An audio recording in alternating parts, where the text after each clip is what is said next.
MJ reverb society welcome back guys. आज हम episode 66 explain करने वाले हैं। लास्ट एपिसोड में जैसा हमने देखा था कि लूप होल के बारे में बातें चल रही थी। ये जो 88 रुआंग बिल्डिंग में जो लूप होल है वो कैसे क्रिएट हो गया। मतलब पहले के टाइम में तो कोई भी लूप होल नहीं था क्योंकि उसकी विल एक्टिवेट रहती थी, लेकिन फिर अपना जो भाई था जाइंट सन वो तो ख़त्म हो गया, मर गया, तो उसकी विल जो अभी है लेकिन वो सोई हुई है, जिसकी वजह से लूप होल की दिक्कतें आ रही हैं। हाई बाई और चैंग बाई के जो बीच में बातें चल रही थी, ये डीमन हिल के पास आए थे जहाँ पे बहुत पहले बहुत तगड़ी वॉर भी हुई थी। एक तरीके से एकदम भाई लाशें बिछा दी गई थी, खून ही खून हो गया था, जिसलिए इसका नाम एकदम ब्लड हिल या डीमन हिल कुछ भी कह लो रख दिया गया था। अब आगे देखते हैं एपिसोड 66। Let's start. तेज हवाएं चल रही थी और बर्फ ने तो तबाही मचा दी थी। डीमन ब्लड हिल जहाँ ने पहले डार्क एकदम घास एकदम छाई रहती थी, अब एकदम सफेद नज़ारा बन चुका था क्योंकि भाई बिल्कुल ब्लिजर्ड आ चुका है। वो बड़ा सा पहाड़ भी 10 साल के ब्लिजर्ड के आगे झुक गया था, एकदम बेबी जैसा कमजोर लग रहा था। तभी रोर रोर रोर की आवाज आती है, बड़ी बड़ी एकदम 30 फीट टॉल मॉन्स्टर के फिगर जितनी ब्लिजर्ड के बीच से बाहर आने लगी। और ये स्नो मॉन्स्टर थे जो सिर्फ ब्लिज़र्ड के टाइम ही दिखते थे। इन स्नो मॉन्स्टर की स्ट्रेंथ उनके साइज़ पर डिपेंड करती थी। 30 फीट का मॉन्स्टर एक रैंक 3 के गू मास्टर से फाइट कर सकता था। 40 फीट वाला 4 वाला और 50 फीट वाला यानी 5 बराबर 5 रैंक का, समझ ही जाओ 50 बराबर 5 रैंक का। जैसे-जैसे ब्लिज़र्ड चली, ये स्नो मॉन्स्टर पूरे नॉर्थर्न प्लेन्स में तबाही मचाने लगे थे। ये धीरे-धीरे एक जगह इकट्ठा होके नॉर्थ के बच्चे-कुचे जो एरियाज़ थे ना वहाँ पे अटैक करते, इंसान और जीवों को एकदम भाई नष्ट कर देते, एकदम डिस्ट्रक्शन फैला देते थे ये। लेकिन हर चीज़ की एक वीकनेस होती है और स्नो मॉन्स्टर के लिए था स्नोमैन। स्नोमैन स्नो मॉन्स्टर का मीट और ब्लड खा के जल्दी मतलब अपने आप को पॉपुलेशन भी बढ़ा लेते हैं, पावरफुल पावरफुल भी हो जाते हैं और उनकी जो लाइफ स्पैन है वो भी एक्सटेंड हो जाती है इन सब चीज़ों से। हाई बाई और हाई चैंग खड़े थे डीमन ब्लड हिल के समिट पे। उनकी ब्लैक रोब्स और व्हाइट स्नो के बीच एक अलग ही चमक रहा था और उनके आसपास हज़ारों स्नो मॉन्स्टर की डेड बॉडीज़ बिखरी थी। अगर कोई 60 फीट तक का स्नो मॉन्स्टर ना आए तो कितने भी स्नो मॉन्स्टर हो, गुम इमॉर्टल्स के सामने वो वेस्ट ही हैं, क्योंकि 60 फीट मतलब 6 रैंक का और 6 रैंक मतलब क्या होगा? इमॉर्टल, वही चीज़ है। हाई बाई और हाई चैंग काफ़ी टाइम से यहीं वेट कर रहे थे। अचानक हाई बाई का एक्सप्रेशन चेंज हुआ, उसने सिग्नल मिला था उसे और उसकी जो नज़र थी एकदम लेफ्ट घुमा दी। वहाँ हवा और बर्फ़ के एकदम भवंडर सा कुछ बन रहा था और घूमने लगा था। एक पल में एक बड़ा सा भवंडर सा बन गया, बड़ा वाला। पहले छोटा-छोटा सा एकदम घूम रहा था लेकिन अब बड़ा बन गया। पूरे बर्फ़ एकदम हवा-ववा सब एकदम मिक्स होने लगा, खतरनाक ही लग रहा था, कोई टॉर्नेडो टाइप का। जैसे ये flying snow hand full form में कंडेंस हुए, तुरंत हाई बाई और हाई चैंग की तरफ बढ़ने लगे। यानी ये जो भवंडर था, भवंडर के हाथ से कुछ ना मतलब भवंडर के पास से कुछ हाथ भी क्रिएट होने लग गए थे। यहाँ पे हाई बाई कहता है, "हा, हा, हा, हा, तुम्हारा ही तो इंतज़ार था।" उसने ब्राइट स्माइल के साथ फिंगर एकदम फ्लिप किया और बार-बार और रैंक 5 के ग्लूवॉर्म की एक बड़ी क्वांटिटी भेज दी उसके ऊपर अटैक करने के लिए। हाई चैंग ने भी मूव किया। वो बड़े-बड़े फ्लाइंग स्नो हैंड्स उन ग्लूवॉर्म को पकड़ के एकदम टाइटली बंद होने लगे थे और स्नो हैंड्स एकदम क्रम्बल हो गए थे और उनके अंदर के ग्लूवॉर्म एकदम वैनिश हो गए थे। एक अननोन पावर उन्हें ले गई थी इंपीरियल कोड ब्लेसलैंड के अंदर। ये चीज़ हम पहले भी देख चुके हैं, जब वहाँ पे वो एग गू यूज़ कर रहा था एक बंदा, तो उसका एग गू भी गायब हो गया था। लेकिन थोड़ा टूटा हुआ पहुँचा था तो फैंगवान के हाथ लगा था, याद होगा आपको। वही वाला ऐसे ही है, यही तो एक तरीका है, कुछ भी टेलीपोर्ट करवा दो इधर से उधर। हाई बाई और हाई चैंग ने बिल्कुल भी रेसिस्ट नहीं किया। उन्होंने चिल मोड में सब गूवॉर्म को ले जाने दिया। ये पूरा सीन 1 घंटे तक चलता रहा जब तक सारे रैंक 5 गूवॉर्म एकदम कैप्चर नहीं हो गए। तब जाके हाई बाई और हाई चैंग रुक कर एक दूसरे को देखा, फिर स्माइल एक्सचेंज की और एकदम तेजी से उड़ गए और होराइज़न के उस पार एकदम डिसअपीयर हो गए। और हाई लॉलन कहता है सपोर्ट आ चुका है और कुछ देर बाद सिग्नल मिला। उनकी आँखों में एक्साइटमेंट जलने लगी और वो 88 रैंक बिल्डिंग की तरफ ऊपर देखने लगे और ये सेक्रेट प्लेस के पीक पे एक अरोरा हिल रहा था। यानी एक अरोरा लाइट होती है, तुम ऐसे मान लो जो वो नहीं होती जो नॉर्थ पोल, साउथ पोल में अरोरा लाइट्स आती हैं, तुम्हें देखने को मिलेगा। चलो मैं थंबनेल में दिखाऊँगा। और 60-80 फ्लोर अभी भी कंडेंस हो रहा था। 68 और मतलब 100 राउंड ऑलरेडी फॉर्म हो चुके थे। ये 68 फ्लोर अभी-अभी मतलब 6 मान लो कि ऐसा था, होता नहीं थोड़ा आधा कंडेंस हुआ है, फिर धीरे-धीरे पूरा होगा ऐसे। और उसके आस-पास की जो ऑरा लिक्विड था ना एकदम हिल रहा था, जिसमें वो सारे ग्लूवॉर्म होल्ड हो रहे थे और थोड़ी देर पहले ब्लेस्ड लैंड के बाहर कैप्चर हुए थे, वही वाले होल्ड हो रहे थे।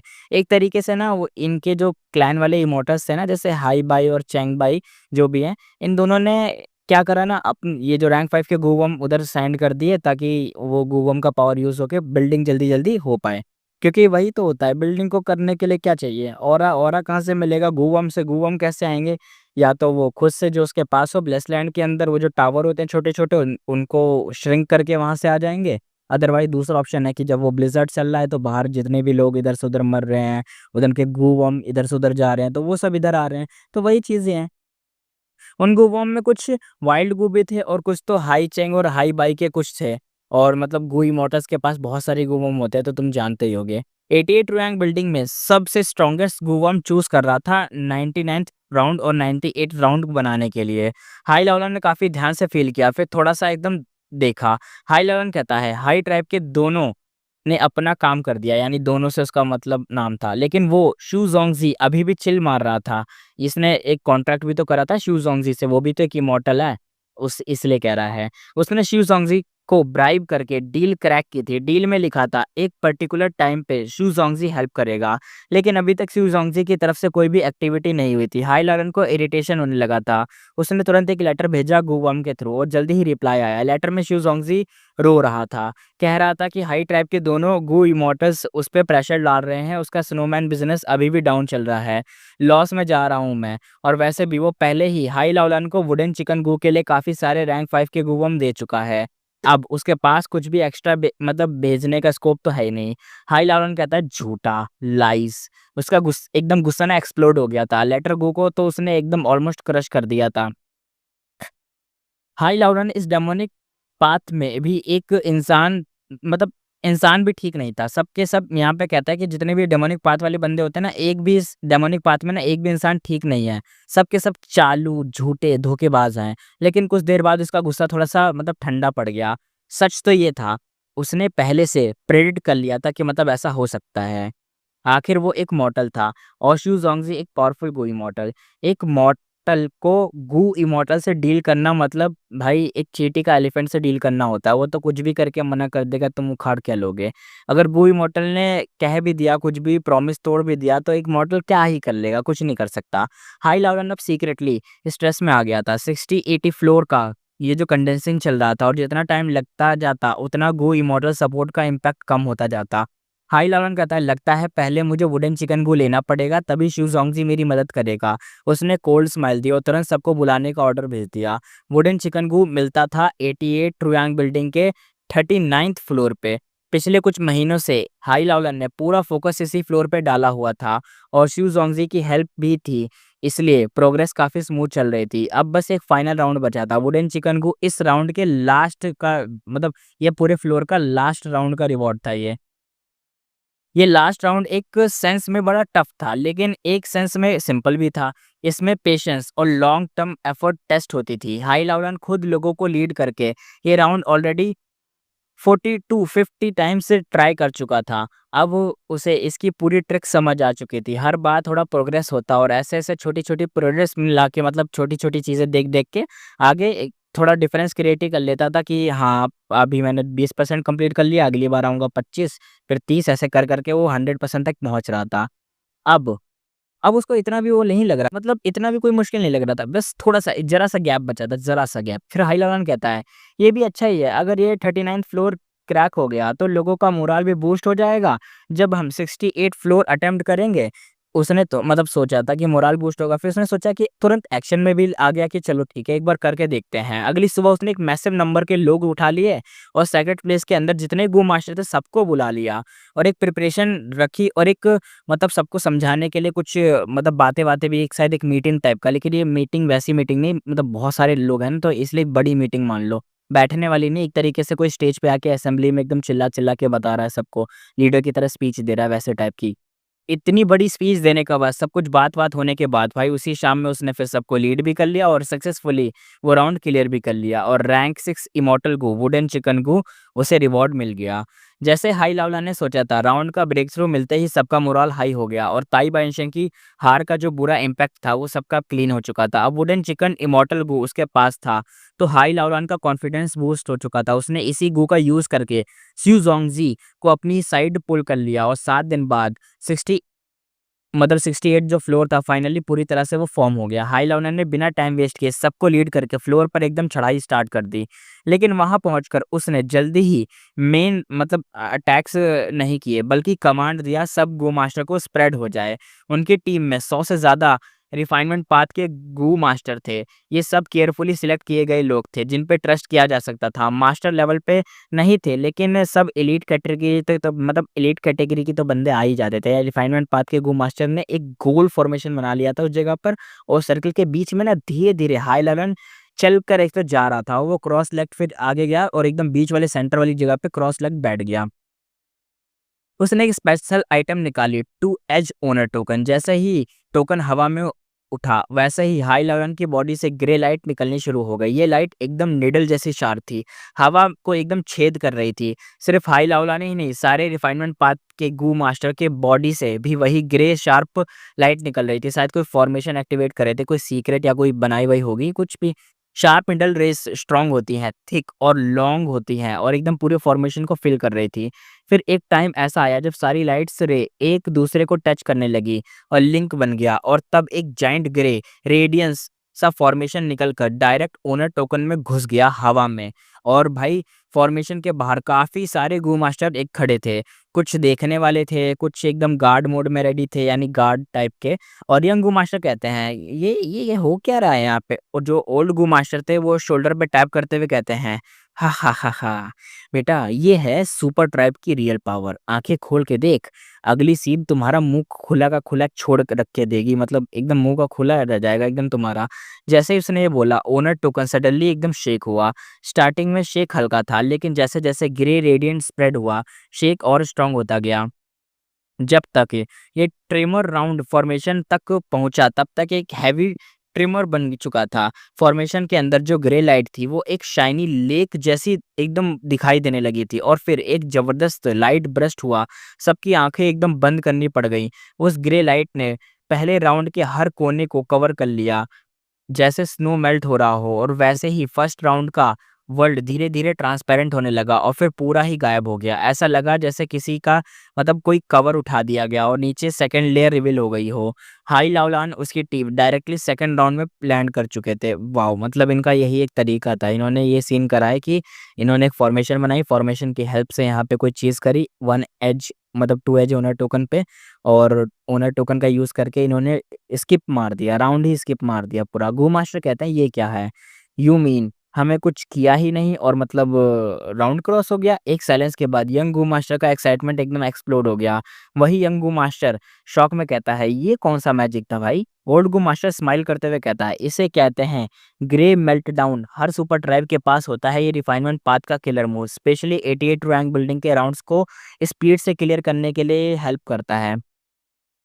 You got your eyes opened ना बेटा, ये वाली एक लाइन कही गई। यंगू मास्टर एकदम भाई एकदम अच्छे से ज़ूम करके देख रहा था, वो एकदम अमेज़ हो गया था। लेकिन अगर ये मूव इतना ओपी है तो फिर हम क्यों मतलब इतना टाइम क्यों लगा रहे हैं सब करने में? ओल्ड गुमाशा कहता है स्माइल के साथ सब राउंड्स इस मूव से क्लियर नहीं होते। मतलब उसका यही कहना था ना कि सब कुछ कर लेते हैं तो ये अभी क्यों कर रहे हैं, इतना टाइम क्यों लगा रहे हैं, कर लेते हैं ना पहले ही। तो उसने यही बोला था कि भाई सब राउंड क्लियर नहीं होते और कुछ राउंड में ही काम करता है और कुछ में तो बिल्कुल करता ही नहीं, एकदम ज़ीरो इफ़ेक्ट होता है इसका, इसलिए लोग करते नहीं हैं। अब यहाँ पे देखते हैं फेंग युआन के माइंड में मोयाओ की एकदम जो विल थी एक्टिवेट हो गई थी। मोयाओ एकदम सेडक्टिव वॉइस में एनालाइज मोड में ऑन हो जाती है। कहते हैं इंटरेस्टिंग ट्रिक है, लगता है ये जाइंट सन की स्लीपिंग विल के अंदर घुसकर अंदर से अटैक करते हैं और बाहर वाले गू मास्टर कुछ जगह पर गूवम रिलीज करते हैं जो 88 रैंक बिल्डिंग में एब्जॉर्ब हो जाते हैं और राउंड्स बनाने में यूज होते हैं। लेकिन क्योंकि जाइंट सन की विल हाइबरनेटिंग है, रिफाइनिंग प्रोसेस स्लो हो गई है, गू वॉर्म अभी भी हाफ रिफाइंड स्टेट में ही है। मोया सोचती हुई कहती है ग्रे मेल्टडाउन का काम है इन हाफ डिफाइंड गोवॉर्म को ओनर टोकन से कनेक्ट करना, डायरेक्ट कोर को रिफाइन कर लेना। रिजल्ट राउंड एकदम ऑटो पास हो जाता है, एकदम स्किप हो जाता है। लेकिन टाइम तो क्रूशियल है, हाफ रिफाइंड स्टेट ज़्यादा देर तक टिकती नहीं है। अगर टाइम ज़्यादा हो गया जाइंट सन की विल उन्हें कम्प्लीटली रिफाइन कर देगी, फिर ये ट्रिक तो फेल ही हो जाएगी। तैंगमा थोड़ा सा मतलब हंसते हुए कहता है you really are a refinement path grand master, एक नज़र में ही सब कुछ तुमने समझ लिया। तुरंत तो ये था, ये टेक्निक 88 रैंक बिल्डिंग के साथ एक रिफाइनिंग रेस जैसा था। अगर जाइंट सन की व्हील एक्टिवेट होती तो सब कुछ मतलब तुरंत ही रिफाइन हो जाता, इतना कुछ नहीं होता और ना कोई लूप होल्स होते। लेकिन अभी वो भाई हाइबरनेटिंग में है। और वही लूपहोल फैंगवान जैसे फ्यूचर से आए बंदे के लिए मतलब ये काम कितना काम आ रहा है, कितना आसान चीज़ें बना रहा है, यही लूपहोल की वजह से फैंगवान को बहुत फ़ायदा हो रहा है। तो वो बहुत अच्छे से इसको स्पॉट कर पाया, इसकी वजह से इतना आगे बढ़ पाया, तो वही सब बता रहा था। फैंगवान पास्ट लाइफ का मेमोरी का जो मतलब फ्लैशबैक को सोचते हुए कहता है, सेंट्रल कॉन्टिनेंट के गो इमॉर्टल्स ने जब इंपीरियल कोड ब्लेसलैंड ब्रेक किया था, तो उन्होंने यही मेथड दिखाया था। सब जगह एकदम क्लिप्स चला दी थी, एक तरीके से वीडियो वायरल कर दी थी इन्होंने। लेकिन वो बस एक सपोर्ट मेथड था, रियल गेम चेंजर था ग्लास ओनर टोकन। ये सेकेंडरी टोकन एक डिवाइन लेवल ट्रेजर जैसा था। पता नहीं कितने रिसोर्स लग चुकी थी सेंट्रल कॉन्टिनेंट वालों की, और अब ये फेंगयुआन के पास था, 6 एज तक पावर अप हो चुका था। समझ रहे हो? अभी तक 6 एज हो चुका है, बस इसे हाई लेवल का और चाहिए, फिर उसके बाद और अपग्रेड हो जाएगा। तो उसका टोकन अगर चुरा ले तो फ़ायदा हो जाए। सबका फ़ोकस अब सेकंड राउंड पे था, और उसी मोमेंट में फेंगयुआन ने एकदम भाई वो जो गायब होने वाला मोड होता है ना, स्टेल्थ मोड, उसमें आ गया।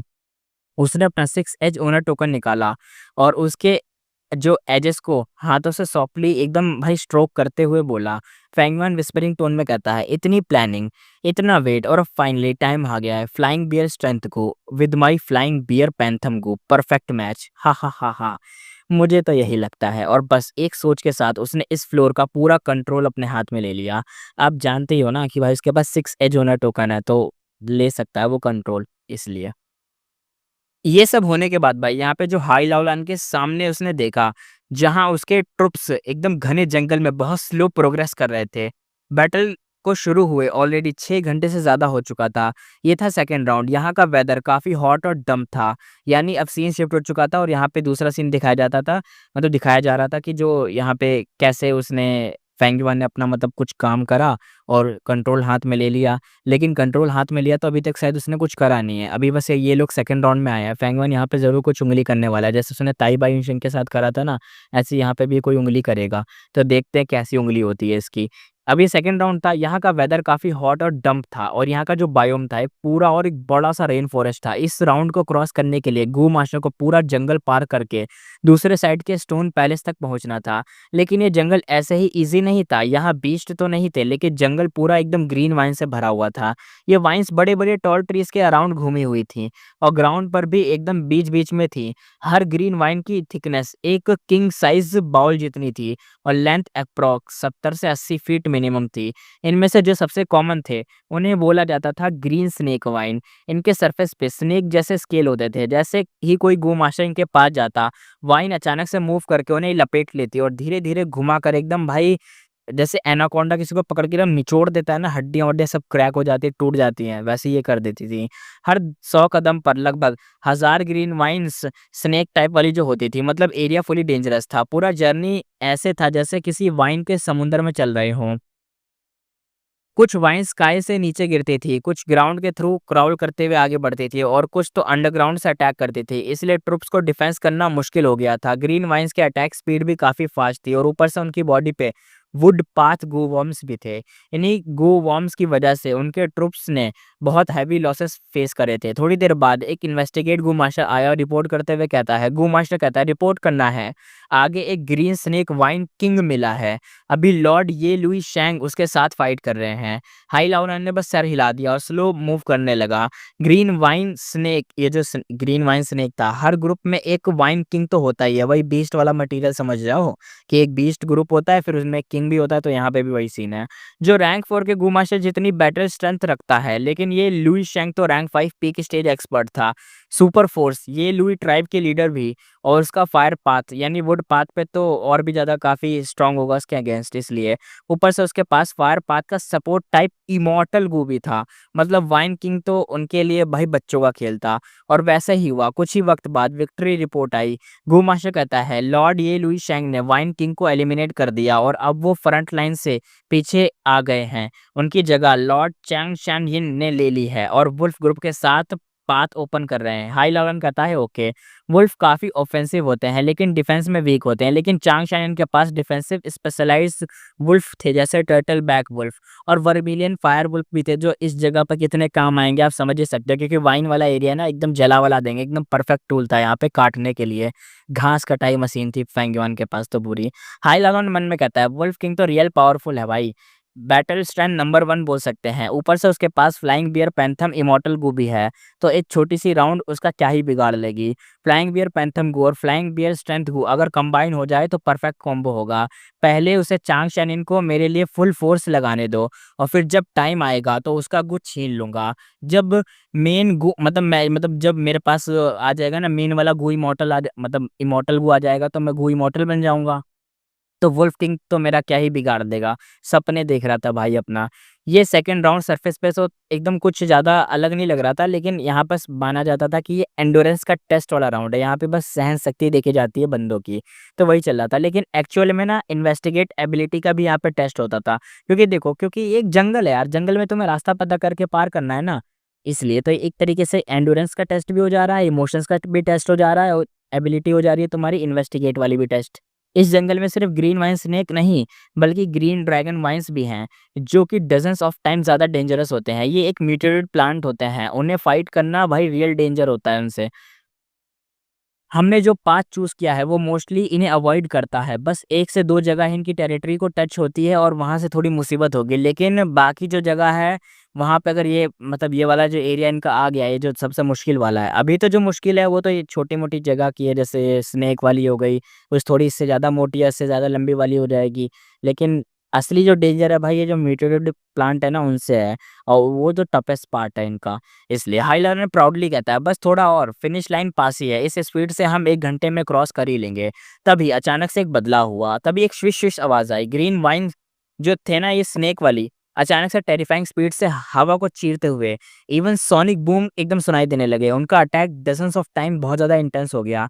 पहले तक तो सिर्फ वो वाइन्स अटैक करते थे, बल्कि वाइन्स स्टिल भी रहते थे।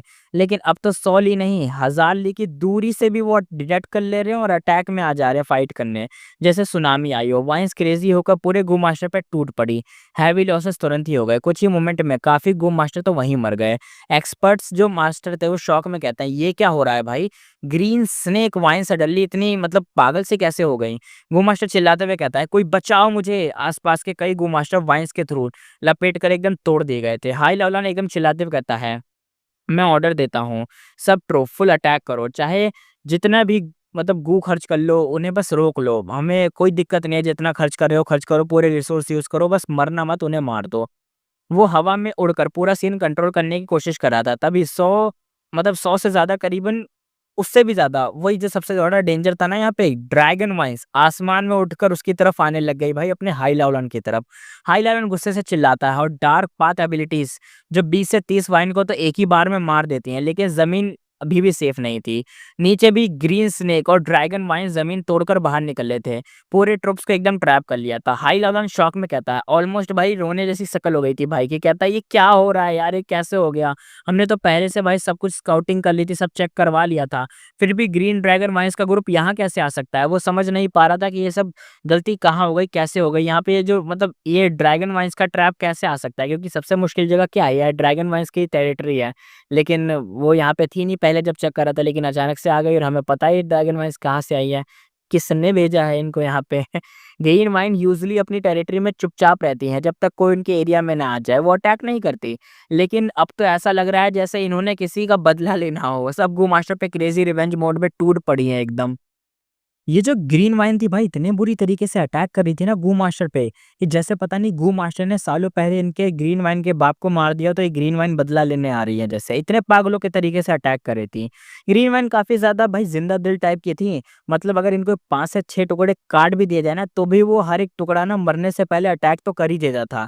हाई लावलान ने खुद देखा था कि कई ग्रीन ड्रैगन वाइन्स ने अपने रूट से अलग होकर उठकर हवा में उड़ते हुए अटैक कर रहे थे। हाई लावलान कहता है ये कैसे हो सकता है? मतलब ये कैसे ही हो सकता है? ये मतलब अपने आप को मार भी रही है अटैक के लिए। सिर्फ हाई लेवल जितना सोचता उतना ही कंफ्यूज होता जा रहा था। अपने ही रूट्स काट देना मतलब खुद की ही मौत बुलाना, और सिर्फ इसलिए क्योंकि वो हम पे अटैक करना चाह रही है। हर जिंदा चीज का अंदर मतलब सर्वाइवल इंस्टिंक्ट तो होता ही है। तो फिर इनमें ऐसी कौन सी गहरी नफरत थी जो इन्हें एकदम सुसाइडल अटैक्स करने पे मजबूर कर रही थी? बड़ी सेना जो थी वो एकदम टूट चुकी थी इनकी। हर कोई अपने आप लड़ रहा था, धीरे धीरे पीछे हटने लगा था। सिर्फ एक पल में कइयों ने अपनी भाई जितने भी यंग लोग थे सब लोगों ने अपनी जान गँवा दी थी। हाइलाउ ने अपने आप से कहता है, क्या ये सेकंड राउंड अब एक बड़ा ट्रैप था? इतना अजीब क्यों लग रहा है यहाँ पर? ये सिर्फ़ राउंड है यार, इसकी डिफ़िकल्टी इतनी हाई कैसे हो सकती है? अगर सच में ये बड़ा ट्रैप ही था, पर ये ट्रैप 88 रैंक बिल्डिंग का नहीं हो सकता, बल्कि फ्लोर का कंट्रोलर तो मतलब कैसे कोई ले सकता है, वो सोच रहा था। लेकिन हमें तो पता है ना फ्लोर का कंट्रोलर कौन है, यहाँ पे फेंग युआन ही था ना इसलिए। फेंग युआन ने सब्र से काम लिया था, उसने हर तरफ से ग्रीन वाइन को चुपके से एकदम इकट्ठा करके ऑर्डर दिया था। फिर वो फ्रंट लाइन में आके दूसरे जो साथी थे ना उनके साथ स्विच कर रहा था, उनको मतलब हेल्प भी कर रहा था, लेकिन असल में दिक्कत तो ये दे रहा था ना मतलब इन भेड़ों के पीछे एक भेड़िया था। जैसे ही काफ़ी सारी जो वाइन थी इकट्ठा हो गई थी, फेंगयुआन ने बिना किसी देरी के सडन अटैक्स का ऑर्डर दे दिया था, वो अटैक करने लग गई थी वाइन्स। कुछ मास्टर ने जितने भी थे वो एम्बुश भरी जितनी भी थी एकदम एम्बुश भरी वो हो गई थी, एक तरीके से उनके ऊपर घात लगा के शिकार करा गया ना पीछे से, तो वो मर भी गए और अच्छे वाले भी कुछ मर गए थे, मतलब बुरे भी नहीं अच्छे वाले।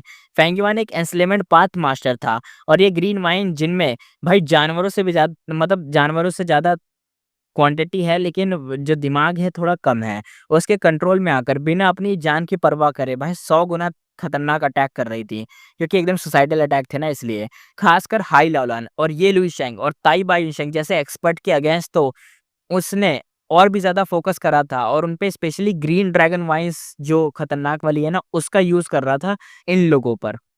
और जितने सोल्जर्स थे ना वो चिल्ला रहे थे, "पीछे हटो, जल्दी रिट्रीट करो, हर तरफ से भाई ग्रीन वाइन ही ग्रीन वाइन आ रही है, अगर ऐसे ही आगे बढ़ते रहे तो और ज़्यादा लोग मरेंगे।" तीसरा बंदा कहता है, "लॉर्ड हाई ट्राइब लीडर, हमारे ट्राइब के लीडर ने कहा है कि रिट्रीट करना होगा।" तभी बड़े ट्राइब ने तुरंत ही अपने जो रिप्रेजेंटेटिव थे उन्हें भेजकर सबको समझा दिया कि अब क्या करना है। एक एम्बुश में वो लोग फँस भी गए थे, पर ये ग्रीन वाइन इतने खतरनाक कैसे बन गए वो सोच रहे थे।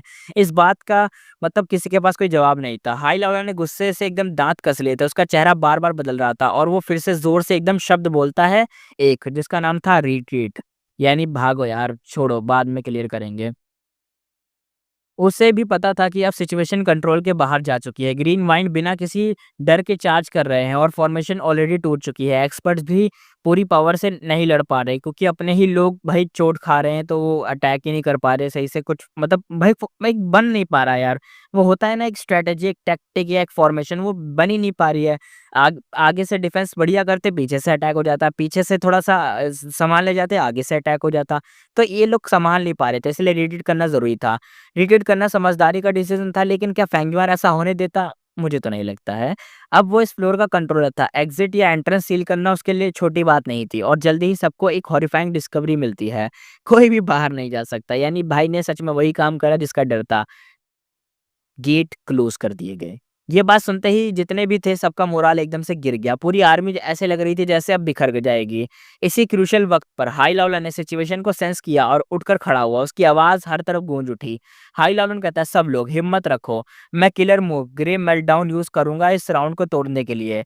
अगर थोड़े वक़्त के लिए टिक गए तो हम जीत जाएँगे, ज़िंदा बचेंगे।" और जितने भी गो मास्टर थे भाई उन्हें ऐसा लग रहा था कि अब तो एक डूबते को तिनके का सहारा अपने मतलब हाई लेवल का सहारा ही है बस और कोई है ही नहीं उन्हें बचाने वाला। जो मोराल बिल्कुल ग्राउंड पे चला गया था अब वो भाई थोड़ा बहुत स्टेबल हुआ था। सब लोग दोबारा लड़ना शुरू हो गए थे।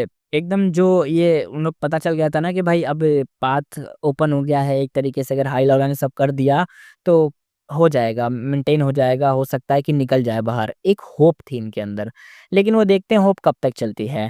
हैवी प्रोटेक्शन के अंदर हाई लॉला ने रिफाइनमेंट पाथ के गो मास्टर के साथ मिलकर एक गोल फॉर्मेशन बनाया और किलर मूव ग्रे मेल्टडाउन को एक्टिवेट करना स्टार्ट करा। ओल्ड गो मास्टर घबराहट में कहता है, "लॉर्ड, अगर इसे ज़बरदस्ती एक्टिवेट किया गया तो शायद 30% लोग तो यहीं मर जाएँगे। ग्रे मेल्टडाउन किलर मूव के अपने लिमिटेशन थे। ये मूव तभी काम करता है जब अंदर और बाहर दोनों तरफ का कोऑर्डिनेशन और ये तब होता है जब राउंड का रिवॉर्ड कुछ ऐसे गो बम हो या हाई ट्राइब के गो इमॉर्टल ने दिया जैसे या शू ज़ोंगज़ी ने कुछ मतलब कोई ना कोई हेल्प दी गई हो, बाहर के द्वारा कहीं से हेल्प आई हो। यानी जो इसके अंदर गो बम है ना, वो अपने भेजे हुए हों मतलब अपने वाले हों, कोई वाइल्ड वाले ना हो क्योंकि जो 88 रैंक बिल्डिंग है उसमें अक्सर वाइल्ड गू बम ज़्यादा है ना इसलिए। और अपने वाले गू बम किसने भेजे थे? शू ज़ोंगज़ी से थोड़ी बहुत हेल्प आ गई थी और साथ में अपने वो जो हाई बाई और चैंग बाई थे उन दोनों से हेल्प आ गई थी। तो पिछली बार तो इसने एक ग्रे मेल्टडाउन यूज़ करके रिवॉर्ड में इमॉर्टल गू तो ले लिया था। लेकिन इस बार थोड़ी ना ले पाएगा, दोबारा से कहाँ से लाएगा उनकी मदद और जो वाइल्ड गू बम है उनका यूज़ करना पड़ेगा इस बिल्डिंग को और जब वो वाइल्ड गू बम का यूज़ करेगी, तो भाई ये लोग एक तरीके से कनेक्शन कट हो जाएगा और हो सकता है 50% या 40% चांस है कि मतलब हो जाए वरना तो नहीं होगा। पर 88 रैंक बिल्डिंग तो कोऑर्डिनेशन नहीं करता, वो बस जो गूवर्म एब्जॉर्ब करता है उन्हें सूटेबल सिलेक्ट करके राउंड्स को बनाता है। फर्स्ट राउंड के रिवॉर्ड्स हाई बाई के गूवर्म्स थे, तो हाई लावला ने उनको फोर्सफुली रिफाइन कर लिया था, और ग्रे मेल्टडाउन क्योंकि जायंट सन की विल उन गूवर्म को पूरी तरह रिफाइन नहीं कर पाई थी, इसलिए वो ट्रिक काम कर गया था। एक तरीके से हाफ पावर इमॉर्टल का भी था और हाफ पावर अपने जायंट सन का भी था। लेकिन जायंट सन तो बेहोश पड़ा है, मतलब उसकी जो विल है बेहोश पड़ी है, तो असली कंट्रोल अपने इमॉर्टल्स के पास था, इसलिए वो जैसे तैसे करके ये कर पाए थे पिछली बार। लेकिन हर बार हो जाए ज़रूरी नहीं है। अब करंट सिचुएशन इतनी क्रूशियल थी कि हाई लेवल के पास और कोई ऑप्शन नहीं बचा था। उसने डिसाइड किया कि ग्रे मेल्टडाउन को ज़बरदस्ती यूज़ करके सेकंड राउंड को स्किप करेगा और डायरेक्ट थर्ड राउंड के रिवॉर्ड से कनेक्ट करेगा। थर्ड राउंड का गूवॉर्म शू ज़ोंगज़ी से आया था और वो सिर्फ हाफ रिफाइंड था, इसलिए उसमें अब भी शू ज़ोंगज़ी का विल था। और क्योंकि हाई लाओलान और शू ज़ोंगज़ी एक टीम थे, शू ज़ोंगज़ी का विल उसे अप्रूव करता, तो हाई लाओलान ग्रे मेल्टडाउन यूज़ करके थर्ड राउंड के रिवॉर्ड को रिफाइन कर सकता था। ऐसा करने पर थर्ड राउंड क्रॉस हो जाता, और जब थर्ड राउंड क्रॉस हो जाए तो सेकंड राउंड की फाउंडेशन खत्म हो जाती, वो राउंड कोलैप्स हो जाता। क्योंकि 88 रैंक बिल्डिंग राउंड्स को रिवर्स ऑर्डर में बनाता है, पहले 100 फिर 99 फिर 98, अच्छा उल्टे बनते हुए आते हैं। पर अगर हाई लावरन ऐसा करता तो ग्रे मेल्टडाउन का प्रेशर कई गुना ज़्यादा बढ़ जाता और रिफाइनमेंट पाथ के कई गू-मास्टर उस प्रेशर को झेल ही नहीं पाते। चाहे सक्सेस हो या फेल, कुछ रिफाइनमेंट पाथ गू-मास्टर मर ही जाते। हाई लावरन एकदम भाई दाँत दबाते हुए कहता है, डज़न्स ऑफ गू रिफाइनमेंट के जो पाथ के मास्टर हैं, उनका मरना बेटर है पूरी आर्मी के मरने से। उसकी आँखों में ठंडी और क्रूशियल रोशनी चमक रही थी। हालात ने उसे मजबूर किया था कि वो अपनी छोटी ये जो इतनी मतलब छोटी-मोटी बुराई, एक तरीके से छोटी बुराई क्या बोलें, छोटी तो नहीं है लेकिन नुकसान तो बड़ा ही है। ओल्ड गू मास्टर ने कुछ बोला नहीं, चुपचाप वापस फॉर्मेशन में चला गया। सीन यहाँ पे एंड हो गया। रिफाइनमेंट पाथ के सारे गू मास्टर के चेहरे पर एकदम सीरियस एक्सप्रेशन था और वो सब तेजी से फॉर्मेशन में शिफ्ट हो गए थे। ग्रे कलर की रेस धीरे-धीरे ब्लूम होने लगी थी और फिर एक साथ मर्ज हो गई थी। सबकी होपफुल नज़र के बीच हाई लाओलान ने हाथ उठाया और 2 एज ओनर टोकन हवा में उछाल दिया। ओनर टोकन हवा में फ्लोट करने लगा और जो giant grey radiant round formation के बीच से बनी थी, वो सीधा ओनर टोकन की तरफ शूट हो गई। ग्रे रेडियंस इतनी इंटेंस थी कि सीधा देखना मुश्किल हो गया था। फेंगमैन बाहर से ऑब्जर्व कर रहा था। कहता है, हाँ, यही मोमेंट है। उसने उसी वक़्त एक थॉट भेजा, यानी एक सोच उसने भेजी। 2 एज ओनर टोकन एकदम से डिसअपीयर हो गया और नेक्स्ट सेकंड में सीधा फेंगयुआन के हाथ में लैंड कर गया। ले भाई, चोरी कर लिया। वो इस फ्लोर का कंट्रोलर था और एक छोटी-सी ओनर टोकन को टेलीपोर्ट करना उसके लिए साँस लेने जितना ईज़ी था। ओनर टोकन जाते ही ग्रे रेडिएंट तुरंत ही कोलैप्स हो गए। Killer move grey meltdown forcefully रुक गया। जो रिफाइनमेंट पाथ के गू मास्टर के राउंड के जो फॉर्मेशन के बीच में वो लोग थे, उन्होंने एकदम डर के मारे चीख मारी, खून थूक दिया। लगभग सभी लोग एकदम बैकलैश फेस करना कर जब पड़ गया था। तभी फॉर्मेशन के सेंटर में खड़ा हाई लाओन, जिसका एक्सप्रेशन भाई कुछ था ही नहीं, मुँह से तो खून थूका, कोई हेवी इम्पैक्ट लगा जैसे हो, और पीछे की तरफ एकदम बड़े कदम चला गया और मुँह तो क्या बोले, देखने लायक था। हाई लाओन कहता है, हैं? हैं? मेरा ओनर टोकन? उसने अपना कंट्रोल खो दिया। उसका एक्सप्रेशन शॉक, गुस्से, डाउट से भर गया। चीख के बोला। ये सीन देख के सब लोग एकदम लिटरली एकदम फ्रीज हो गए थे। शुन सिहान बिल्कुल कंफ्यूज हो गया। टांग म्याओमिंग ने अपना मुंह कवर कर लिया और पाई यान फाई का भी फेस एकदम उड़ा का उड़ा लग रहा था। फेंगयुआन के माइंड के अंदर मो याओ की विल एकदम रेज कर रही थी, चिल्ला रही थी। वो कहती, ब्रैट, तूने क्या किया? उसका ओनर टोकन अब सिर्फ 2 एज का रह गया है। तेरे पास 6 एज से मतलब तेरे पास 6 एज है। मिला के सिर्फ 80 तो होगा। इतनी जल्दी क्या थी तेरे को लेने की? उसको अपडेट करने देता ना। अगर उसका 4 ए वाला हो जाता, इसके पास 6 वाला है तो 10 राउंड का हो जाता। इसलिए कह रहा था। लेकिन अब इसके पास 2 वाला ही था, तो वो कह रही थी कि अरे थोड़ा और वेट कर लेता, 4 का हो जाता, बाद में ले लेते। थोड़ा रुक जाता, तब उसका ओनर टोकन 4 एज बन जाता और फिर तेरा फ़ायदा होता। फेंगमैन देखते हुए कहता है, तुझे कुछ भी नहीं पता। अभी बड़ी स्लीव को कवर में उसमें 2 एज ओनर टोकन को चिल माइंड से एकदम पॉकेट में डाल लिया। यानी उसने ज़्यादा कुछ बताया नहीं, एकदम स्लीव से ऊपर करी और चिल माइंड से टोकन डाल लिया। ये पूरा सीन सबके सामने हुआ था, लेकिन ये जो पूरा प्रोसेस इतना क्लीन था कि किसी को ज़रा भी शक नहीं हुआ था। ये लुई शैंग एकदम भाई हिल गया था। यहाँ पे हाई लायन की तरफ भागते हुए कहता है, ये क्या हो गया? ओनर टोकन कहाँ गया? हाई लायन कहता है, मैं मैं मेरे को कैसे पता होगा? उसकी आँखों में लिटरली आग निकल रही थी। वॉइस इतना लाउड था कि भाई एकदम बहुत दूर-दूर तक सुनाई दे रहा था और बस कह रहा था, भाई ये क्या हो गया? WTF क्या हो गया भाई? हिस्ट्री के पास रिकॉर्ड में ऐसा कभी हुआ ही नहीं था कि ओनर टोकन अचानक से गायब हो गया हो। ग्रे मेल्टडाउन किलर मूव काफ़ी बार यूज़ हो चुका था पहले भी। सब बड़े-बड़े फोर्सेस ने किया था, लेकिन ऐसा कोलैप्स कभी नहीं हुआ था। फैंग वन उसी मोमेंट पे हरी में आया और एकदम उसके फेस पे पैनिक था। वो कहता है डैम इट! ओनर टोकन के बिना हम बाहर कैसे निकलेंगे और आगे कैसे बढ़ेंगे? जिस किलर मूव पे सबको हाईली होप था, वो बिल्कुल लास्ट मोमेंट पे ही फेल हो गया। ओनर टोकन भी बिना किसी क्लू के वैनिश हो गया। ग्रीन वाइन का अटैक एकदम से और भी ज़्यादा वायलेंट हो गया था, जैसे फ्लड जैसा एकदम आ रहा था। किसी को एकदम साँस लेने तक का भी टाइम सही से मिल नहीं पा रहा था। मोराल एकदम डेड हो गया था। लोग अपना फॉर्मेशन तोड़ के भाग रहे थे। शी शुई एकदम स्लोली मम्बल्ड करते हुए कहता है, "इट्स ओवर भाई। हम लोग गए।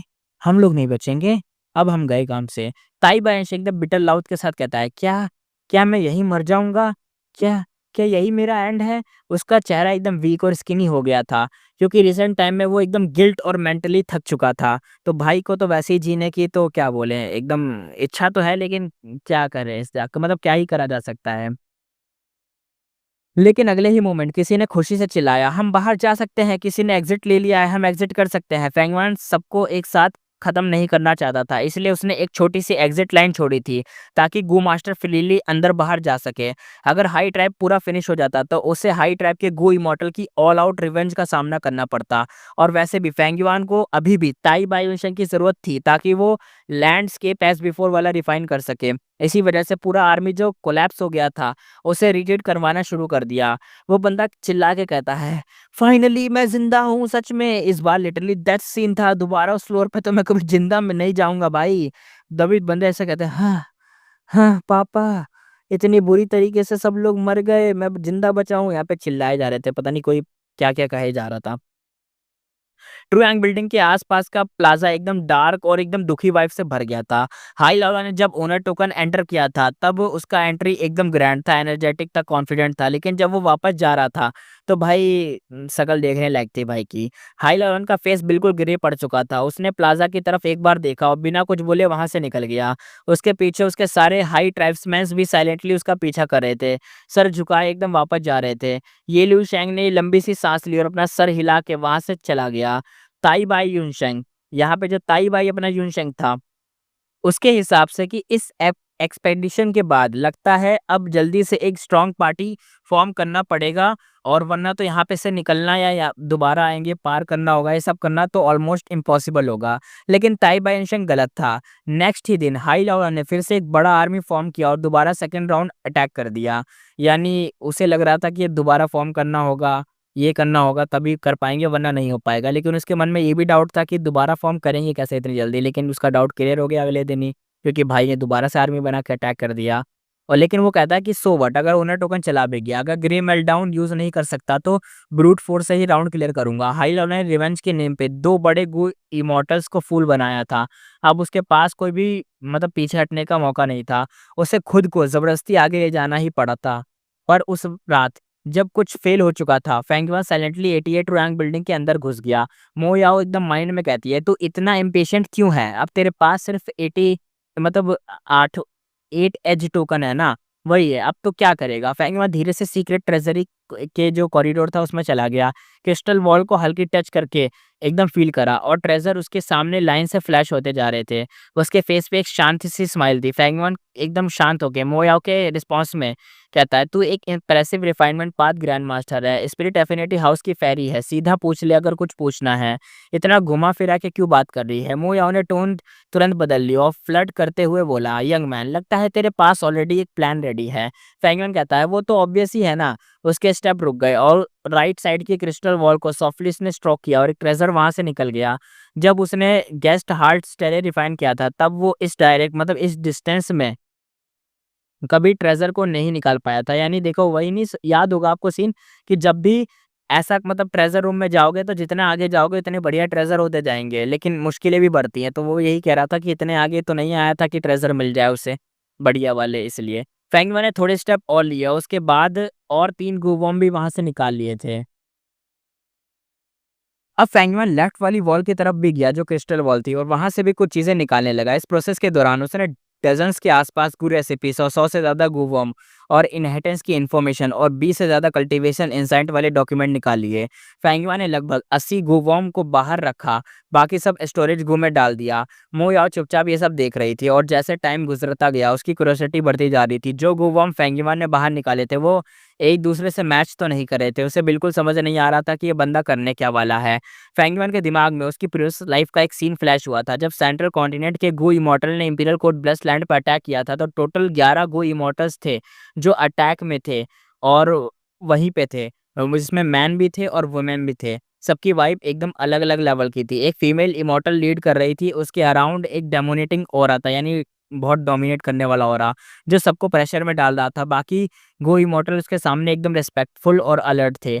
उसका नाम था फेरी ब्लैक मून और हाफ मार्क्स ने उसका नोज़, माउथ और चीक्स कवर किया था। सिर्फ़ आइज़ और ब्राउन दिख रहे थे, शार्प लॉन्ग एकदम जो उसकी आईब्रोज़ थी वो, और ब्राइट आइज़ और एक हीरोइक कोरा। पूरी बॉडी और डार्क गोल्डन आर्मर से एकदम कवर्ड थी, जो देखते ही एक हेवी सप्रेशन फ़ील हो रहा था। फेंगयुआन अब जो कर रहा था वो फेरी ब्लैक मून के एक्शन का एग्जैक्ट कॉपी था, हर छोटी डिटेल तक। जो ट्रेजर्स उसने निकाले थे उनका काफ़ी स्ट्रॉन्ग बैकग्राउंड था। हज़ारों साल पहले सेंट्रल कॉन्टिनेंट के कुछ टॉप गू इमॉर्टल ने अपने बेस्ट गू मास्टर को नॉर्थर्न प्लेन्स में भेजा था। उन्हें कुछ स्पेसिफिक राउंड्स को हाई ग्रेड रेटिंग के साथ पास किया और ये ही लोग ये ट्रेजर रूम में छोड़ दिए गए थे, अपने ट्रेज़र छोड़ के चले गए थे। ये पूरा प्रोग्रेस जो हुआ था ना, ये पूरा प्रोग्रेस जो भी करा, प्रोसेस जितना भी कह लो, कुछ भी कह लो, ये लगभग भाई करीबन मान के चलो 1000 साल पहले वो कंप्लीट हुआ था। फेंगमन गेस्ट हार्ट स्टेले के पास गुज़रा और लगभग 300 स्टेप चलते हुए क्रिस्टल कॉरिडोर में आ गया।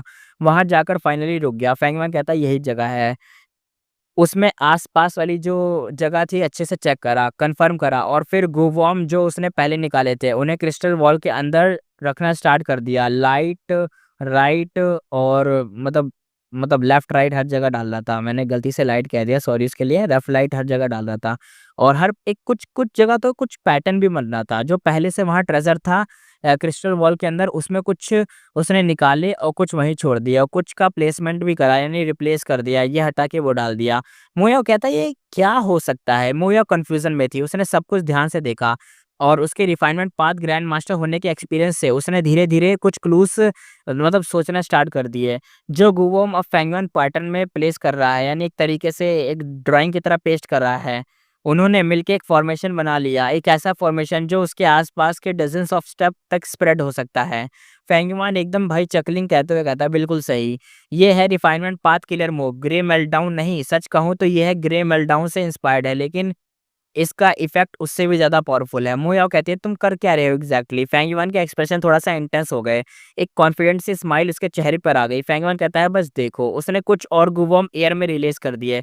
क्रिस्टल वॉल के अंदर जो गूवॉर्म प्लेस किए गए थे, वो एक-एक करके हल्का-सा वाइब्रेट होने लगे थे। एयर में थोड़ा-थोड़ा डस्ट उड़ने लगा था। वो डस्ट धीरे-धीरे एक्यूमुलेट होके एक थिक ग्रे फॉग बन गया था। ग्रे फॉग इतना डेंस हो गया था कि अब फेंगयुआन उसमें पूरा कवर हो गया था, इतना कि अपने हाथ भी नहीं देख पा रहा था। फेंगयुआन ने अपनी आँखों को बंद क रखा और राइट हैंड में 6 एज ओनर टोकन और वो ध्यान से कुछ फ़ील करने की कोशिश कर रहा था। फिर अचानक उसने आँखें खोली और चिल्लाया। फेंगयुआन कहता है, come back, fix immortal travel go. अरे भाई साहब! रम्बल सी आवाज़ आई, क्रिस्टल कॉरिडोर पूरी तरह से शेक करने लगा। 88 रैंक बिल्डिंग में एक पावरफुल ट्रेमर सा फ़ील हुआ और जिस 21 फ्लोर पर 17 राउंड बचे थे, वो फ्लोर पूरा एकदम भाई खतरनाक तरीके से डिसइंटीग्रेट हो गया और बिल्कुल वैनिश, एकदम गायब। जो 17 राउंड के रिवॉर्ड्स थे, वो एकदम स्पेस के पार से फेंगयुआन के सामने अपीयर हो गए। इनमें से एक ग्लूवॉर्म काफ़ी स्पेशल था, रैंक 6 का ऑरा छोड़ रहा था, उसकी शाइन ग्रीन जेम जैसी थी। वो एक ग्रीन जेट बटरफ्लाई की तरह एलिगेंट वे में उड़ रहा था। उसकी प्रेज़ेंस इतना स्ट्रॉन्ग थी कि बाकी सारे ग्लूवॉर्म ऑटोमैटिकली वहाँ से साइड हो गए थे और वो और कुछ नहीं, फिक्स इमॉर्टल ट्रैवल गो था फाइनली, अपनी बटरफ्लाई।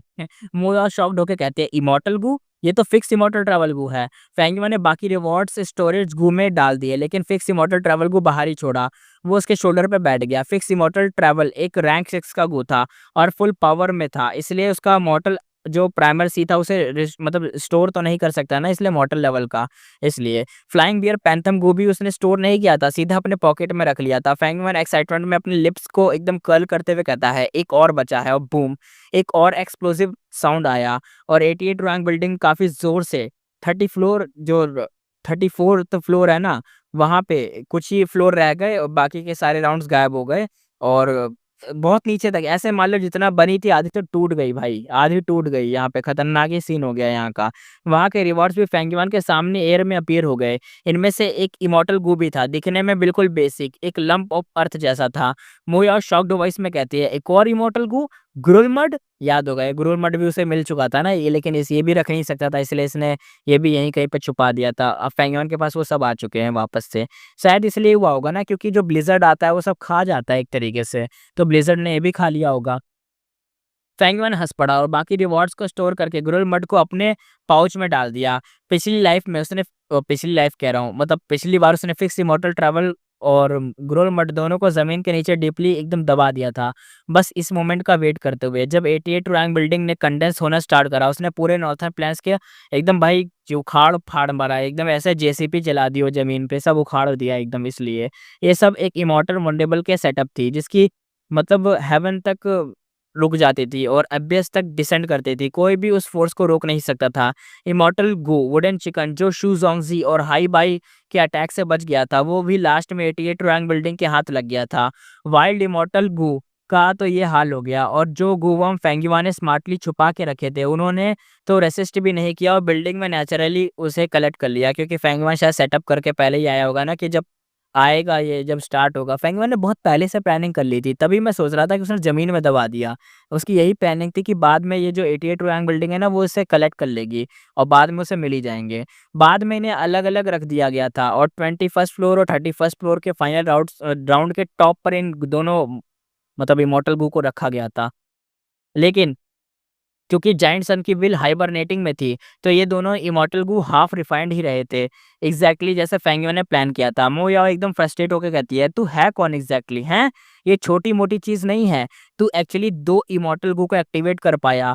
बता, किस रीज़न से आया है तू?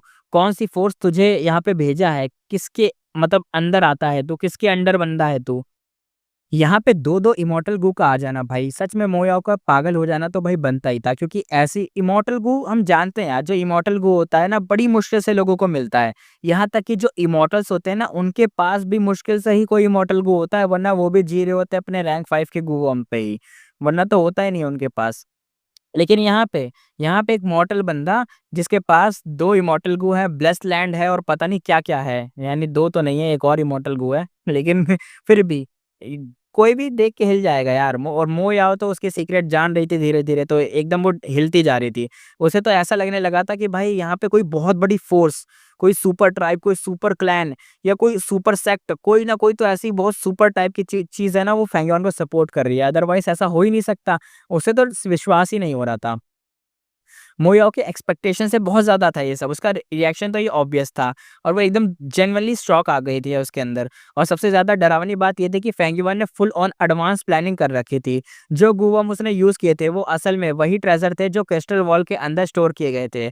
उसका किलर मूवी ग्रे मेल्टडाउन से अपग्रेडेड वर्ज़न था, जिसका इफ़ेक्ट और भी ज़्यादा पावरफुल था। इस लेवल की प्लानिंग किसी एक इंसान के बस की बात तो नहीं थी। सिर्फ़ कुछ सालों से या डिकेड्स की तैयारी हो तब जाके कुछ ऐसा हो सकता है। ये तो एक मैसिव एफर्ट होता। एटलीस्ट 100 साल तक की कोई चीज़ तो होती सोचने वाली, तब जाके अब ये हो पाता। मतलब तब जाके कुछ ऐसा कर पाता कोई, ऐसे तो नहीं होता। और अगर कोई उन्हें निकालने की कोशिश करे तो उसे बचाने के लिए हर एक गूवॉर्म का मल्टीपल वर्ज़न रेडी रखना पड़ेगा, ये भी होना चाहिए। तो ये सब बता रही थी कि भाई ऐसे कैसे हो सकता है, कोई ऐसे नहीं हो सकता। बेसिकली ये सब एक सिंगल पर्सन या नॉर्मल फ़ोर्स से तो बिल्कुल नहीं हो सकता, इसके पीछे कोई बड़ी सुपर पावर या कोई सुपर चीज़ तो होनी चाहिए, जैसे मैंने बताया। जिसमें बहुत सारे गुई मोटर्स भी शामिल हों।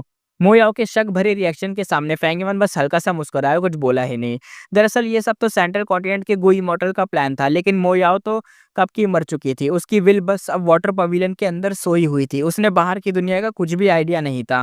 फेंगयॉन एक रिबॉर्न बंदा था, जिसके पास एक अलग ही मतलब कुछ अलग ही सिस्टम है भाई के पास।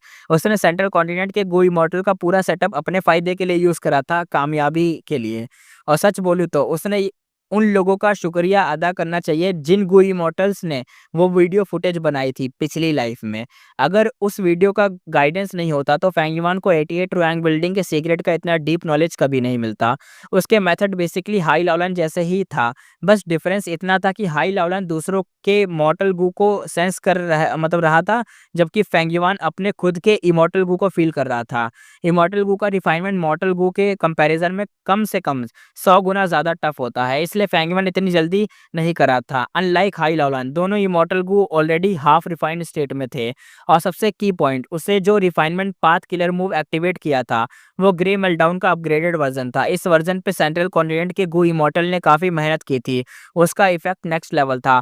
गू मास्टर को किसी भी बैकलैश का सामना नहीं करना पड़ता था, और क्योंकि सारी प्रेजेंस 88 रैंक बिल्डिंग हैंडल कर लेता था उसी वक्त, उन सब गो मास्टर का क्रेडिट बनता था जो राउंड को क्लियर करने में और फुल ये एनर्जेटिक बनाए रहते थे। अगर राउंड अभी भी इंटैक्ट होते तो फेंगयुआन को इमॉर्टल गू से कनेक्ट होने के लिए 100 राउंड तक जाने पड़ते, काफ़ी मुश्किल हो जाता। लेकिन उसे शुक्रिया करना चाहिए इस बात का, क्योंकि जो अभी भी यहाँ पे अंदर तो देखो बिल्डिंग तो खुली हुई है ना, लोग अंदर बाहर कर ही रहे हैं, अभी भी कई राउंड में लोग लड़ रहे हैं, आगे बढ़ रहे हैं। तो उसका शुक्रिया अदा करना चाहिए कि एटलीस्ट वो लोग हैं यहाँ पे, तभी सब हो पा रहा है। लेकिन अब 21st फ्लोर पर सिर्फ 17 राउंड बचे थे और 34th फ्लोर पे तो और भी कम थे, सिर्फ 12 राउंड थे। जब फेंगयुआन ने दोनों इमॉर्टल को सक्सेसफुली ले लिए तो वो फ्लोर्स ऑटो क्लियर हो गए। उसने दोनों ओनर टोकन निकाल लिया और ग्लास ओनर टोकन अभी 6 एच पे था, क्योंकि वो एक चीट आइटम था, असली नहीं था। दूसरी तरफ जो टोकन उसने हाई लालन से एकदम छीना था वो 2 एज था और 4 एज बन गया था। दोनों को मिला के अब उसके पास 10 एच टोकन था। 10 एच का मतलब था फेंगयुआन अब इमॉर्टल वनरेबल इनहेरिटेंस रिसीव करने के मिनिमम रिक्वायरमेंट पे पहुंच चुका है। फेंगयुआन हल्की सी हंसी के साथ कहता है इमॉर्टल वनरेबल इनहेरिटेंस। उसने जैसे ही वीडियो में दिखाया गया था उसके इंस्ट्रक्शन को फॉलो भी करा था, दोनों टोकन को कंबाइन भी कर लिया था और 10 एज ओनर टोकन बना दिया था। लेकिन तब यहाँ पे एक हुश की आवाज़ आती है। अगले ही मोमेंट पे फेंगयुआन वहाँ से वाइनिश हो गया, गायब। उसके आसपास का सीन एकदम बदल गया। जब उसने फाइनली कुछ समझ आया, उसने देखा कि वो एक प्योर वॉइड स्पेस में था, हर तरफ अंधेरा था, ना जमीन थी ना आसमान। फेंगयुआन बस हवा में क्वाइटली फ्लोट कर रहा था। दूर से कुछ रेड ग्रीन स्टारलाइट्स की हल्की सी चमक दिख रही थी।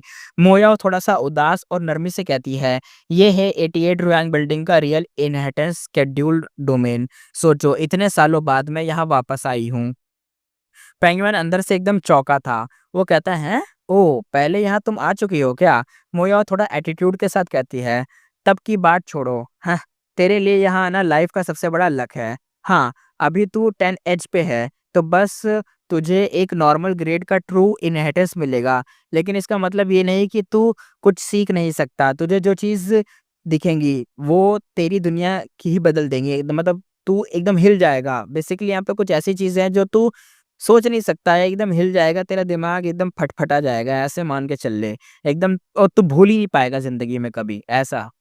अब बस 1 सेकंड में मोयाओ ने फिर से अपने यूजुअल एटीट्यूड में आ गई। फेंगयुआन हँसा। मोयाओ का एरोगेंट टोन उसे इरिटेट नहीं करा था, बल्कि उसे तो एग्री कर लिया था। फेंगयुआन कहता है, जायंट सन इमॉर्टल वनरेबल अपनी अभी के लेवल तक तो उसके लेवल तक तो नहीं पहुँचा है ना, लेकिन हाँ, आज का दिन मेरी आँखों के लिए नया एक्सपीरियंस बनेगा, क्योंकि भाई ये चीज़ उसने ना तो कभी सुनी ना तो देखी है, तो इसलिए वो कह रहा है कि ये खुद की आँखों से देखने के लिए तो एक नया एक्सपीरियंस ही है। भले मोयाओ ने उसको कितना ही गुस्सा दिलाया हो कि तेरे लिए तो बहुत बड़ी बात है, तेरा तो दिमाग फट जाएगा, देख के हिल जाएगा, अंधा हो जाएगा तू, कुछ भी बोले जा रही है ऐसे लेकिन कोई बात नहीं, पेंगुइन को उससे कोई फ़र्क नहीं पड़ता।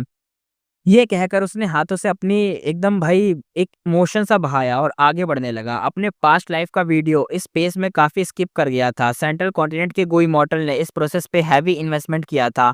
मोर देन 10 इमॉर्टल गो यूज़ करके उन्होंने अपना ओनर टोकन 43 एच तक ले गए थे। उन्होंने काफ़ी कुछ गेन किया था, लेकिन सब कुछ सीक्रेट रखा था। ऑब्वियस ही था, व्यूवर्स की ग्रीड ना आ जाए इसलिए, क्योंकि उन्हें भी पता चल जाएगा ना कि इसके पास क्या है, तो फिर वो भी एकदम लालच में आके क्या पता सेंट्रल कॉन्टिनेंट के खिलाफ प्लानिंग करने लग जाएँ इसलिए।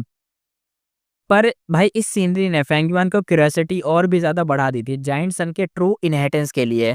उसने एक ब्लड रेड स्टारलाइट को ट्रैक किया और धीरे-धीरे उसके करीब गया। जैसे वो पास आया, स्टारलाइट ज़्यादा ब्राइट होने लगा और एंड में उसके सामने एक सर्कल रेड लाइट का बोल सा आ गया। वो रेड लाइट बोल साइज़ का एक कटोरे टाइप का था, बड़ा, साइलेंट और एयर में फ्लोट कर रहा था। मोयो कहती है, ये एक नॉर्मल ट्रू इनहेरिटेंस है। अगर तुझे इसके अंदर का कंटेंट समझना है तो अपनी जो सोच है ना इसमें डाल निकाल दे। फेंगिवा ने ध्यान से अपना फोकस इसमें लगाया, उसके दिमाग में इमेजेस फ्लैश होने लगे। एक बड़ा प्राचीन जंगल टाइप का, बहुत बड़े पेड़, बहुत ही ज़्यादा पहाड़ों के साइज़, और मतलब पहाड़ों के साइज़ बड़े जानवर भी थे यहाँ पे। और कोई हँसता है चिल्ला के, हा, हा, हा, हा, हा। एक बंदा जिसका अपर बॉडी भाई बहुत बड़ा था, कमर लेकिन एक बड़ी पतली टाइप की थी, अपना सर एकदम ऊपर करके ज़ोर से हँस रहा था। उसका फेस एकदम ब्लर था, लेकिन उसकी स्किन रेनबो कलर से कवर्ड थी। हर तरह के एशियन टोटम्स उसकी बॉडी पे कर्व्ड थे। उसकी प्रेज़ेंस हेवन और अर्थ दोनों को डोमिनेट कर रही थी। वो ग्रे क्लाउड्स के ऊपर चल रहा था। साउंड एकदम वाइंड्स के साथ एकदम मैच कर रही थी। उसके पर्पल बाल हवा में उड़ रहे थे। उसकी आँखों में डबल पिपल्स के अंदर एकदम आग सी चल रही थी। फेंगयुआन ने ये सीन देखा और उसका दिल ज़ोर-ज़ोर से धड़कने लगा, साँस लेना तक मुश्किल हो गया था। उसने तुरंत वो सीन अच्छे से एनालाइज़ करना स्टार्ट करा था, क्योंकि यहाँ पे बड़ा खतरनाक ये सीन दिख रहा था। उसने आदमी को पहचान लिया था। फेंगयुआन कहता है, ये तो पुराने समय के 3 डीमन वल्नरेबल्स में से एक है, रेकलेस, सैवेज, डीमन वल्नरेबल, और ये सामना कर रहा है एक इमोरियल डेसोलेट बीस्ट से, प्रिमोर्डियल ऐश आउल, यानी एक उल्लू जो कि पुराने ज़माने का है, इमोरियल एरा का डेसोलेट बीस्ट है, एक उल्लू, वो था। ये एक अजीब जायंट सन की इनहेरिटेंस में डीमन वल्नरेबल की कोई चीज़ क्या कर रही है, वो इस बात से शॉक हो गया था। मोयाओ कहती है, इसमें अजीब क्या है, जायंट सन इमॉर्टल वल्नरेबल अपने ज़माने का वल्नरेबल था, हेवन ऑन अर्थ का सुप्रीम रूलर था, एक ऐसा बीइंग जो यूनिवर्स में अनबीटेबल था। उसने पूरी दुनिया छान डाली थी और रेकलेस सेवेज डीमन वनरेबल की एक आइटम हासिल करके अपनी बिल्डिंग में रख दी थी अपने डिसेंडेंट्स के लिए। ये बिल्कुल नॉर्मल बात तो है। इमोरियल डेसोलेट बीस्ट, ये क्रिएचर एशियन टाइम से हेवन और अर्थ में एग्जिस्ट करते आए हैं और इनका स्ट्रेंथ लेवल होता है रैंक 8 गो इमॉर्टल जैसा। ये प्रिमोडियल ऐश आउल, इसका हेड एक बर्ड का था और बॉडी एक बीस्ट की। 2 जोड़ी गोल्डन पपिल्स इसकी आइज के अंदर थे और सर पे एक ड्रैगन जैसा हॉर्न था। इसके muscular body thick rainbow feathers थे, कवर्ड था एकदम। इसकी बीस्ट वाली प्रेजेंस दुनिया पे एकदम भारी पड़ रही थी। इसके लिम्स सुपर फास्ट मूव कर रहे थे, आसानी से पहाड़ और नदियाँ तोड़ सकते थे। एक बार मतलब गरजता तो 10,000 ली तक सुनाई देती उसकी आवाज़, एकदम शेर वाली आवाज़ थी इसकी। रेकलेस सेवेज डीमन वनरेबल कहता है, गुड बीस्ट। प्रिमोडियल ऐश आउल के पास इंसान जैसी इंटेलिजेंस थी। उसने ये सुन के गुस्से कर दिया, अपने मुंह से भाई आसमान जैसे थंडर एकदम बरसा दिया। एक बड़ा ब्लू थंडर बोल्ट सीधा स्काई में 10,000 लीप पर चला गया और एक सेकंड में रेकलेस सेवेज डीमन के सामने आ गया। फेंगीमान का चेहरा तुरंत बदल गया, क्योंकि वो लाइटनिंग और थंडर की इंटेंसिटी उसकी इमेजिनेशन से बाहर थी। इस वक्त वो खुद को एक भाई चींटी जैसा महसूस कर रहा था, और अगर उसका पिछला जन्म वाला गो इमॉर्टल फॉर्म भी होता, तब भी वो इस स्ट्राइक में 3 सांस से ज़्यादा तो टिक ही नहीं पाता, मर जाता वो। पर reckless savage demon vulnerable 1 inch भी नहीं हिला। उसने वो थंडरबोल्ट डायरेक्टली अपनी बॉडी पे लगने दिया। इलेक्ट्रिसिटी के बीच उसका ब्रोंज कलर्ड बॉडी एकदम से ठीक-ठाक चमक रहा था। उसकी मसल स्टोन ब्लॉक जैसी हो गई थी और उसकी बॉडी के सारे टोटम्स एकदम ऐसा लग रहा था जिंदा है वो, जैसे डेंजरस बीस्ट उसकी स्किन पे एकदम घूम रहे हो। लाइटनिंग के ब्लास्ट के बीच रेकलेस सेवेज के फेस पर एक मजेदार एक्सप्रेशन था। उसने जोर से हंसा और अपना राइट फिस्ट उठा के पंच मारा। बैम आवाज आई। तुरंत ही हेवन और अर्थ का कलर बदल गया। हवा में एकदम बादल वायलेंटली घूमने लगे। लाइटनिंग धीरे धीरे फेड होने लगी और पहाड़ कांप रहे थे। जंगल एकदम रोते जैसे लग रहे थे। एक ही पंच में हवा ऐसे हो गई कि क्या बोले, जैसे एपोकलिप्स आ गया हो, दुनिया खत्म हो रही हो। स्काई के क्लाउड्स एकदम वैनिश हो गए, आसमान खाली हो गया, सनलाइट में हर तरफ अंधेरा, एकदम क्या बोले, एकदम सब कुछ खतरनाक हो गया था। सिर्फ एक पंच की पावर थी ये, इतना पावरफुल था कि घोस्ट और देवता तक भाग जाए, एकदम डर जाए। प्रिमोडियल ऐश वो जो आउल था ना, वो भी एकदम चीख गया था। ये वही बीस्ट था जो अभी कुछ देर पहले तक भाई अनस्टॉपेबल था, पूरा एटीट्यूड में था, लेकिन अब उसके बोन्स पाउडर बन चुके थे। रेनबो फेदर्स हवा में उड़ रहे थे, गोल्डन आइस फुल फियर से भर गई थी। वो जमीन पे डेड डॉग जैसा पड़ा था। फेंगीमान पूरी तरह से हिल गया था। ये पहली बार था जब उसने किसी वनरेबल का रियल अटैक देखा था। Reckless savage demon vulnerable rank 9 power के साथ truly unbeatable in heaven and earth के बराबर था। Reckless savage demon vulnerable 9999 ash owl. उसने अपनी पाम खोली और हवा में एक इनविजिबल फोर्स से ग्रैब कर दिया। ये कहता है कि मैंने इतने सारे, शायद उसने आउल पकड़ लिए ना, 9999 आउल पकड़ लिए थे इसने शायद। नेक्स्ट मोमेंट वो प्रिमोडियल ऐश आउल हवा में ही पकड़ा गया, जैसे किसी बचर ने चिकन को पकड़ लिया और बिल्कुल हेल्पलेस था, चीख रहा था। रेकलेस सेवेज डीमन वंडेबल कहता है ट्रांसफॉर्म, उसका बॉडी पूरा हिल गया और हवा में एक साथ एक्सपेंड होने लगा और ट्रू जाइंट बन गया। वो लिटरली एक जाइंट ही बन गया था, पूरा एक जाइंट, समझ रहे हो ना, बहुत बड़ा जाइंट, इतना बड़ा लगता था कि अगर चाहे तो सूरज को पकड़ ले। अरे भाई, कोई भी ट्रबुलेशन उसे हिला नहीं सकती, यूनिवर्स भी उसे पूरा होल्ड नहीं कर पा रहा था। जाइंट ने धीरे से अपना मुंह खोला, प्रिमोडियल ऐश आउल ने पूरा स्ट्रगल किया लेकिन कोई फायदा नहीं था। उसे जाइंट के मुंह में डाल दिया गया, जाइंट ने एक ही बाइट में उसे पूरा चबा दिया। आवाज आई जैसे कोई एकदम कुछ चर्र कुछ खा रहा हो, कुछ एकदम होती है ना, और हर तरफ लाइटनिंग ही लाइटनिंग हो गई, पूरा स्काई एकदम गूंज उठा। एक ही गल्प में पूरा बीस्ट निगल लिया गया। एक रैंक 8 लेवल बीस्ट को उसने ऐसे खा लिया जैसे कुछ नहीं था। रेकलेस सेवेज का पावर ट्रूली टेरिफाइंग था। उस बीस्ट को खाने के बाद जाइंट ने अपना पेट थपथपाया, थंडर जैसी आवाज आई, लेकिन उसका एक्सप्रेशन ऐसा था जैसे अभी अभी उसका पेट अभी भी नहीं भरा हो। और अब उसके पेट में एक नया टोटेम था, प्रिमोडियल ऐश आउल का शेप, लेकिन उसकी बॉडी के हजारों टोटेम्स में से ये कुछ खास नोटिसेबल नहीं था। जाइंट सन ने कुछ महसूस किया और अचानक पलट के फेंगयुआन की तरफ देख लिया। फेंगयुआन कहता है, हैं? अरे! वो ज़मीन पे गिर गया जैसे किसी ने ज़ोर का थप्पड़ मारा हो। उसके मुँह के एकदम खून निकल गया हो जैसे। उसकी सोल एकदम वायलेंटली हिल गई, पूरा डिज़ीनेस छा गया। काफ़ी देर बाद जाके नॉर्मल फ़ील हुआ। उसकी साँस एकदम फूल रही थी, मुश्किल से ही आँखें खुली थी। आँखों में बस एकदम खून जैसा सीन हो गया था। दोनों आँखों से एकदम ब्लड टीयर्स की तरह टपक रहे थे। थैंकफुली ये जगह पे गू वर्म्स रेस्ट्रिक्ट नहीं थे। तो ये इंजरी इजीली हील हो सकती थी। फैंगमैन कहता है, ये इनहेरिटेंस का टेस्ट है क्या? मोया अपने माइंड में थोड़ा हंस के कहती है, है। ये क्या टेस्ट है? इस इनहेरिटेंस में रेकलेस सेवेज डीमन वनरेबल की विल की एक छोटी सी ट्रेस छुपी है। सिर्फ गो इमोर्टल्स ही इसे बर्दाश्त कर सकते हैं, लेकिन जाइंट सन इमोर्टल वनरेबल ने इस इनहेरिटेंस को मॉडिफाई कर दिया ताकि इमोर्टल्स भी इसे झेल सके। तेरी जान बची है तो सिर्फ जाइंट सन की मर्सी की वजह से। फैंगवान एकदम थोड़ा देखा, उसकी मर्सी सिर्फ उसके उसके ब्लड लाइन वालों के लिए है। फैंगवान ये कह रहा था कि उसके उसके डिसेंडेंट होंगे ना, मुझसे उसका क्या लेना देना। वैसे भी जायंट सन की ट्रू इनहेरिटेंस लेना इतना सिंपल नहीं है, अंदर काफी डेंजर छुपा हुआ है। मोयाओ कहते बिल्कुल, लेकिन तू अब ये टेस्ट पास कर चुका है और याद रख, ये ट्रू इनहेरिटेंस तो सिर्फ एक ऑर्डिनरी ट्रू इनहेरिटेंस था। तेरे पास जो 10 एज ओनर टोकन है उसकी वजह से तू इसको इनहेरिट करने के लिए ऑथराइज है। जैसे ही फैंगमैन का ध्यान उस रेड लाइट पे लंप गया, यानी उस पे गया, तो उस पे अपने आप को एकदम कोई डोर खोल लिया, उसके अंदर घुस गया और रेकलेस सैवेज का फिगर वापस नहीं दिखा। फिर फैंगमैन कहता है प्रिमोडियल ऐश आउल और ट्रांसफॉर्मेशन कहता है। अब उसे समझ आ गया कि एक ट्रांसफॉर्मेशन पाथ क्लियर मूव था। इस मूव से गू इमोर्टल्स अपने आप को प्रिमोडियल ऐश आउल में ट्रांसफॉर्म कर सकता था और अपने स्ट्रेंथ में ह्यूज बूस्ट ले सकता था।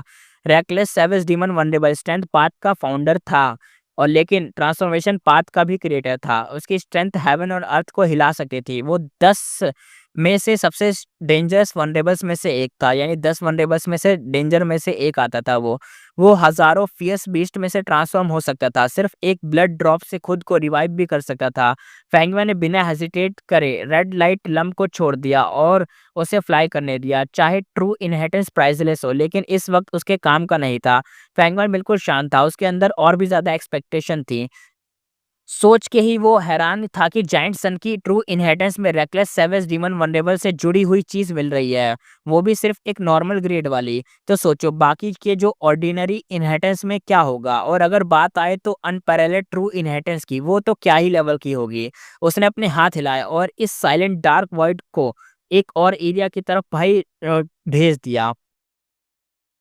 इसी के साथ एपिसोड करते हैं खत्म, फिर मिलेंगे नेक्स्ट एपिसोड में।